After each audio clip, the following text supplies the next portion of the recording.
जब आसो मास आता है तब तो प्रभु कहते हैं नव विलास का प्रारंभ होता है। प्रभु ये वो दिन है जिस दिन प्रभु आपने प्रथम वेणुनाद किया, मुरली के पद आते हैं और आसो मास का प्रारंभ हुआ प्रथम विलास।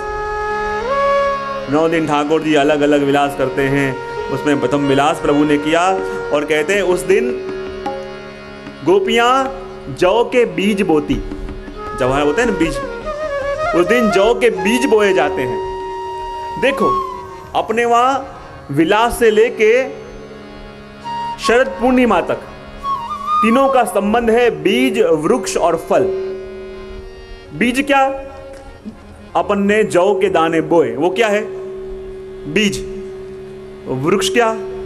जवाहरा, ठाकुर जी को धराया ना, ठाकुर जी क्या था? जवाहरा धराया, वो क्या है? वृक्ष। और उस पे लगा हुआ फल क्या? कि जिस फल को धनतेरस के दिन गोपियां याद करती हैं, जिस फल को गोपियां धनतेरस के दिन याद करती हैं, क्योंकि किसी ने कहा पुष्टि मार्ग में सच्चा धन तो ठाकुर जी हैं, तो फिर अपने वहां धनतेरस यानी क्या? तो धनतेरस के पहले क्या आता है? 12 के पहले, 11 के पहले, दसम के पहले, नवम के पहले, पहले, सातम के पहले, छठ के पहले, पाँचम के पहले, चौथ के पहले, तीज के पहले, दूज के पहले, एकम के पहले, हाँ एकम के पहले, हाँ शरद पूर्णिमा क्या आती है? गोपियां जो याद करती हैं धनतेरस को, वो क्या है? क्योंकि बीज बोया वो तो है बीज, जवाहरा उगा वो है वृक्ष, और शरद है फल। इसलिए धनतेरस के दिन जब पद गाए जाते हैं तो उसमें धन की वर्णना नहीं, पर गोपियां क्या कहती हैं कि ये धनतेरस नहीं पर धन्य तेरस।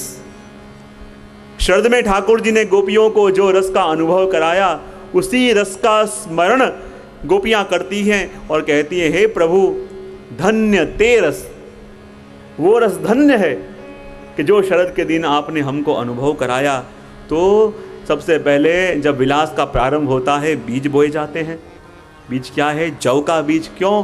क्योंकि ठाकुर या स्वामी जी के चरण के चिन्ह में एक चिन्ह है जौ का बीज, और उसी बीज को जब बोया गया, विरह का बीज बोया गया, मुरली के पदों के द्वारा जब उसमें सिंचन हुआ तो वही बीज अंकुरित होके बना वृक्ष यानी जवाहरा। और उस दशहरे के दिन ठाकुर जी को जवाहरा धराया गया। वो जवाहरा क्या है? जवहरा। क्योंकि दशहरे के दिन ठाकुर जी मिले।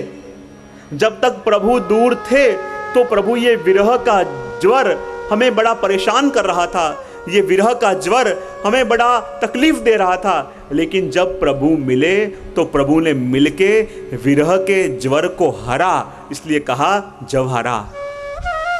ठाकुर जी को जवहरा धराते हैं ना, वो जवहरा क्या है? जवहरा, कि जिसने प्रभु ने मिलके हमारे विरह के ज्वर को हरा, इसलिए जवहरा धराया। और उसके बाद आई शरद रैन। और आइए शरद रैन का दर्शन अपन एक पंक्ति में करें। पूरी पूरे पूरन मासे, पूरी पूरे पूरन मासे, पूर्यो पूर्यो शरद को चंदा, पूर्यो पूर्यो शरद को चंदा, पूर्यो है मुरली स्वर्ग दारो, पूर्यो है मुरली स्वर्ग दारो, कृष्ण कला संपूर्ण भामिनी, रास जो सुख गौदा, पूर्यो पूर्यो शरद को चंदा। शरद पूर्णिमा आई और उस दिन ठाकुर जी ने अपने जीवों के मनोरथों को पूरा किया। धीरे धीरे दिन व्यतीत होने लगे। धनतेरस गई, रूप चतुर्दशी गई और आई दीपावली, दीपावली यानी दिल वाली।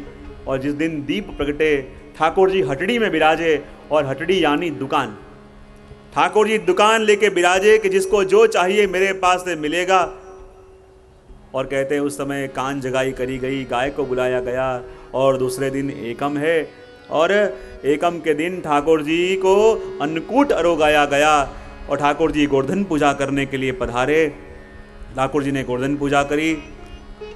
धीरे धीरे अपन आगे बढ़ते हैं, और जहाँ ठाकुर जी ने गोवर्धन पूजा करी, बाद में कार्तक मास के अंदर एकादशी आई, प्रबोधनी का उत्सव हुआ कि जिस दिन ठाकुर जी और तुलसी जी का विवाह कराया गया। शालिग्राम जी तुलसी जी का विवाह हुआ, तब से अपने वहाँ भी विवाह का उत्सव होता है, विवाह खेल का उत्सव होता है।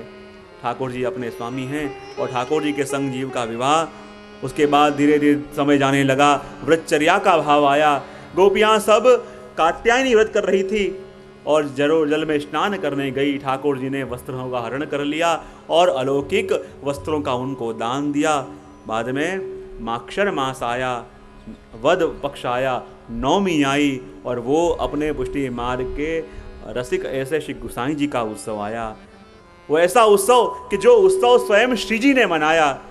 उस दिन जलेबी अरुगाई। कहा जैसे गुसाई जी रसरूप हैं तो उनके उत्सव की सामग्री भी रसरूप होनी चाहिए। यो विचार करके स्वयं श्री जी ने उस दिन उत्सव मनाया। बाद में पोष मास आया। तो बताओ प्रभु, पोष मास में आप क्या करते हो? और ठाकुर जी ने कहा वैकुंठ में, बोलो तो सही जरा पता चले क्या होता है। सोने का सिंहासन होता है और उस पर ठाकुर जी बैठे होते हैं, पास में लक्ष्मी जी बैठे हुए होते हैं, बहुत सारे देवताएं स्तुति कर रहे होते हैं, और द्वार पे बस। अच्छा, बोले पोष मास आता है तो अपने वहाँ तो कहते हैं भोगी का उत्सव होता है, जिसमें बाद में संक्रांति आती है, जिसमें ठाकुर जी को तिलवा अरुगाते हैं और तिलवा अरुगाते हैं। बाद में ठाकुर जी अपने मनोरथ पूरे करते हैं और जहाँ दिन जाते हैं वहीं महामास, और महामास का शुक्ल पक्ष और पंचमी आती है। और तभी से हमारे वैष्णवों के मनोकामना पूरे करने वाले ठाकुर जी संकल्प करते हैं किन जीवों का मनोरथ मुझे पूरा करना है। और महामास की पंचमी यानी वसंत पंचमी, कि जिस दिनों से खेल का प्रारंभ होता है, ठाकुर जी खेलते हैं। तो वसंत पंचमी के दिन क्या करते हो? प्रभु ने कहा वही कितनी बार बोलो। बोले बताए हम क्या करते हैं पंचमी।